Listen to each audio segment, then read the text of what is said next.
শ্বশুরবাড়িতে থাকলে আমার সারাদিনটা যেভাবে কাটে সেটাই তোমাদের সাথে শেয়ার করব আজ। বরমশাই বাথরুমে আছে, তাই কাজু দরজার সামনে বসে রয়েছে। সকালে উঠে এই খোলা আকাশ আর সবুজ দেখতে পাওয়া গ্রামে থাকার একটি উপরি পাওনা। চা খাওয়ার পর আমার উপরে যা যা কাজ থাকে সব সেরে কাপড় ছেড়ে নিচে যাই। মায়ের কিছু হেল্প করতে হলে তখন করে দিই। রান্না বান্না সবটা মাই করে, আমাকে কিছুই করতে দেয় না। বলে যে তুই তো একা থাকিসই, করিস। তাই এখানে আমার কাজ বলতে শুধু ইভুকে দেখা। জানো তো, এখানে এলেই আমি সবসময় চেষ্টা করি শাড়ি পরার। শাড়ি পরতে আমি বরাবর ভালোবাসি। সারা বছর তো শাড়িগুলো আলমারিতেই থাকে, তাই যখন সুযোগ পাই পরে ফেলি। একটা 1 মিনিটের ভিডিওতে সবটা তো দেখানো যায় না, তাই যতটা পেরেছি ভিডিও করেছি। আর সত্যি বলতে ইভুকে নিয়ে না ভালো করে কিছুই করা হয়ে ওঠে না। একরকম ভাবি আর একরকম করা হয়।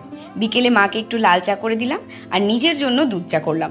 ইভু খেলতে যায় এই সময়, তাই এই সময়টা নিজের জন্য তুলে রাখি। আজ টাটা, ভালো থেকো, দেখা হবে নেক্সট ব্লগে।